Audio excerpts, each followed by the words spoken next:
बिस्मिल्लाहिर्रहमानिर्रहीम। Dear students, article का topic और इसका डेफिनेट आर्टिकल का यूज़ हम पढ़ रहे हैं और इसका रूल नंबर 11 अभी हम डिस्कस करेंगे और ये है वर्ड्स इंडिकेटिंग नंबर और measure to give the idea of rate.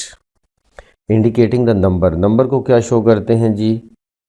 Dozen, score, 100, 1000, million, billion वगैरह। और मेजर को किलोग्राम,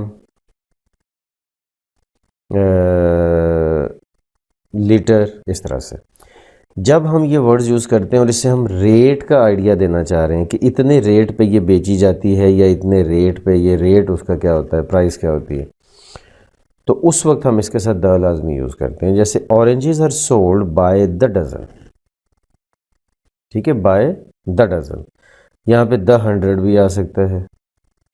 इसी तरह से apples are sold by the kilogram, ठीक है ना, बाय द किलोग्राम। तो इस तरह से अगर हम नंबर या मेजर का आइडिया देना चाहेंगे तो उसके लिए हम इस वर्ड के साथ, जो वर्ड नंबर या मेजरमेंट शो कर रहा होगा उसके साथ हम द लाजमी यूज़ करेंगे। That's it for today. अल्लाह हाफिज़।